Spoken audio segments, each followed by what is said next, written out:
You are listening to the audio production of Orthodoxy by G.K. Chesterton, published by Audiobooks and read by Simon Bubb. Chapter 1. Introduction in Defense of Everything Else. The only possible excuse for this book is that it is an answer to a challenge. Even a bad shot is dignified when he accepts a duel.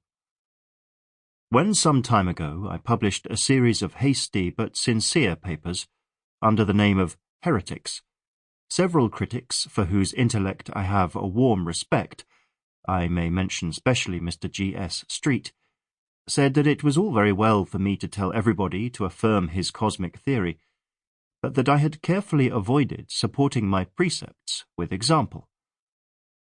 "I will begin to worry about my philosophy," said Mr. Street, "when Mr. Chesterton has given us his." It was perhaps an incautious suggestion to make to a person only too ready to write books upon the feeblest provocation. But after all, though Mr. Street has inspired and created this book, he need not read it. If he does read it, he will find that in its pages I have attempted in a vague and personal way, in a set of mental pictures rather than in a series of deductions, to state the philosophy in which I have come to believe. I will not call it my philosophy, for I did not make it. God and humanity made it, and it made me. I have often had a fancy for writing a romance about an English yachtsman who slightly miscalculated his course and discovered England under the impression that it was a new island in the South Seas. I always find, however, that I am either too busy or too lazy to write this fine work, so I may as well give it away for the purposes of philosophical illustration. There will probably be a general impression that the man who landed, armed to the teeth and talking by signs, to plant the British flag on that barbaric temple which turned out to be the pavilion at Brighton, felt rather a fool.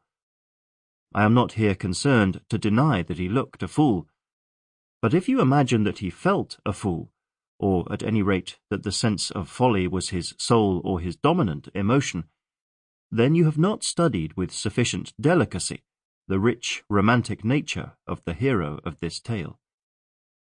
His mistake was really a most enviable mistake, and he knew it, if he was the man I take him for.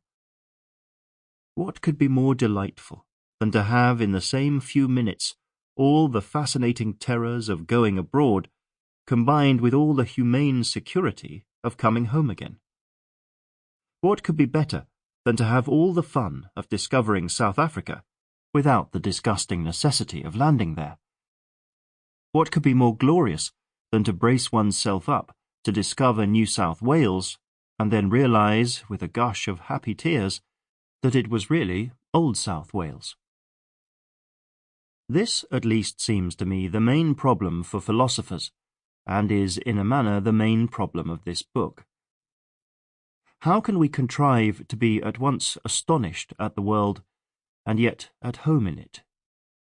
How can this queer cosmic town, with its many-legged citizens, with its monstrous and ancient lamps, how can this world give us at once the fascination of a strange town and the comfort and honour of being our own town?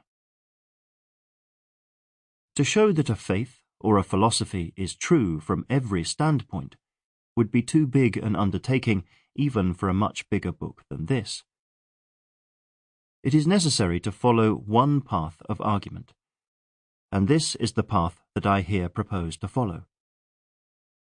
I wish to set forth my faith as particularly answering this double spiritual need, the need for that mixture of the familiar and the unfamiliar which Christendom has rightly named romance. For the very word romance has in it the mystery and ancient meaning of Rome. Any one setting out to dispute anything ought always to begin by saying what he does not dispute. Beyond stating what he proposes to prove, he should always state what he does not propose to prove. The thing I do not propose to prove, the thing I propose Sample complete. Ready to continue?